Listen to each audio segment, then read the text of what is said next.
Hi everyone, we can start with class 8 geography chapter number 1, that is resources.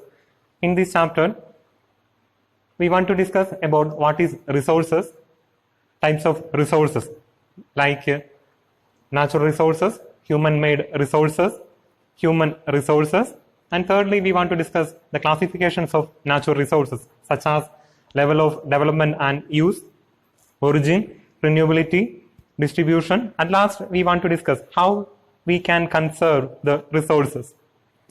We can discuss it in detail. First, what is resources?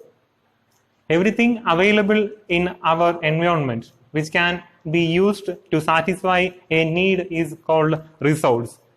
So in our daily life, we are using different type of resources for satisfying our needs. That means for example, the water which we drink, or the fruits or the food which we eat. So something like that, what are the things we are utilizing in our daily life in order to satisfy our needs? Such things are called resources. For example, the iron ore, water, soil, coal, and petroleum. These are the examples of resources. So next, we want to discuss the types of resources. Resources are generally classified into three. They are natural resources, human-made resources, and human resources. Next, we can discuss in detail. First one is natural resources. Natural resources are those resources that are obtained from nature and are used without much modification. Here, in a simple sense, we can say that naturally obtained resources are called natural resources. For example, the air, water, soil, rock, such things are called natural resources. It is originating or we are getting naturally. So such resources are called natural resources. The next, human-made resources.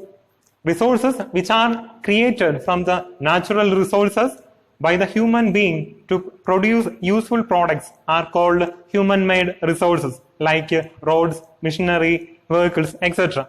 Here, by utilizing the natural resources, the human being producing something more useful product or value-added product. Such products are called human-made resources. Here the raw material is natural resources. By utilizing the natural resources, the human being is producing something more useful. Such products are called the human-made resources. For example, the tar is an example for natural resources. By utilizing the tar, we are constructing the roads. With the help of different type of metals we are using, we used to make a different type of machineries or vehicles. So these are the examples for man-made resources. The next, we want to discuss about human resource. Human resource refers to the number and the ability of the people. People can make the best use of nature to create more resources when they have the knowledge, skill, and technology. Which means the educated, healthy, and skilled persons are considered as the resource person of our country. They can utilize the nature and the other resources for the development and growth of our country. So the healthy, educated, and skilled person are considered as the resource person. The next, we want to discuss the classifications of natural resources. Natural resources classify into different groups depending upon their level of development and use, origin, renewability, and distribution. We can discuss in detail. The first, level of development and use. The natural resource we can divide into two on the basis of its level of development and use, such as actual resource and potential resource. The actual resource means the resources whose quantity is known. Resources are being used in present. Examples, coal and petroleum. Which means some resources we are using at present. For example, the petroleum and natural gas or the coal. We are utilizing since a long period. So we know the exact quantity of such resources. We know how much quantity or how much deposit we have. We know the exact quantity and we are utilizing at present. So these are the main objectives or the features of the actual resource. The next one is the potential resource. The potential resource means the resource whose quantity is unknown. We don't know how much quantity we have. Then these are not used at present. At present, we are not utilizing. In a large scale, we are not utilizing such resource. For example, the wind energy, the solar energy, then the tidal energy or the geothermal energy. So these are the examples of the potential resource. We have the potential, but at present we are not utilizing due to the lack of technology. Then next, we want to discuss about the origin. On the basis of origin, we can classify the natural resources into two. They are abiotic resources and biotic resources. The abiotic resources are the non-living resources. The non-living resources, all non-living resources are called abiotic resources.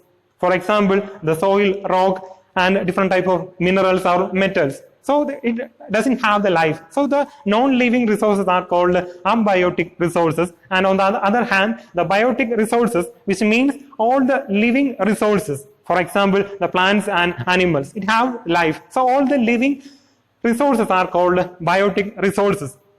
The next, we want to discuss about the renewability. On the basis of renewability, we can divide the natural resources into two. They are renewable resources and non-renewable resources.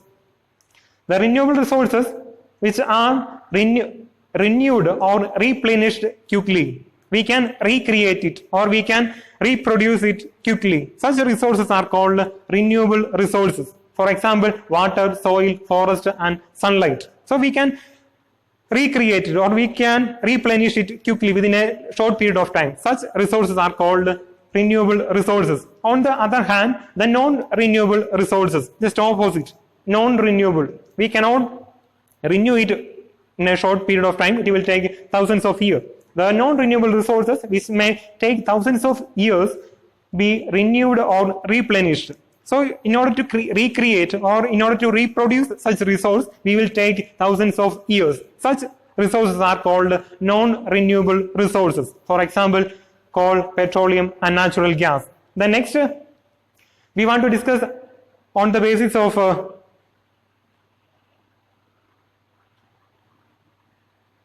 we need to discuss about the distribution. On the basis of distribution, we can divide the natural resources into two. They are ubiquitous and localized resources. The ubiquitous, which means everywhere or omnipresent. So resources that are found everywhere like air, water, soil are called ubiquitous resources. Which means some resources we can find everywhere and all over the globe. Such resources are called ubiquitous resources, which is present in everywhere or omnipresent resources. On the other hand, the localized resources, some resources we can find only in some area, special location or special area. Such resources are called localized resources. Resources which are found only in certain places are localized resources like petroleum in Mumbai High and iron ore in Karnataka belt. Such are the examples of localized resources. The next, we need to discuss how we can conserve the resources.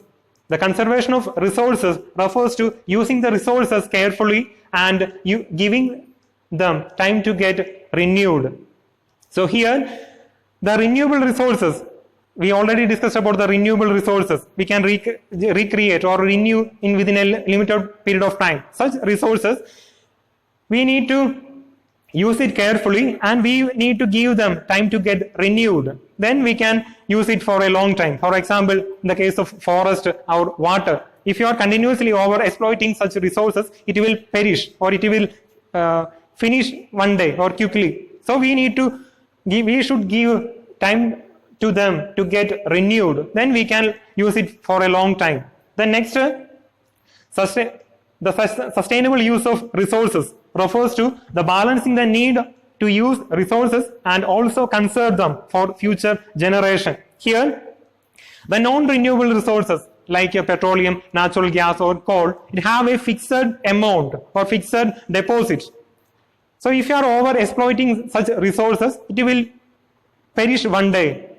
So we need to reduce the usage and we should conserve it for the future generation. We need to conserve it for the future generation. They also have the right to get all these resources. We need to consider their interest and their needs. So we need to minimize our usage of the non-renewable resources, and we should preserve it for the future generation.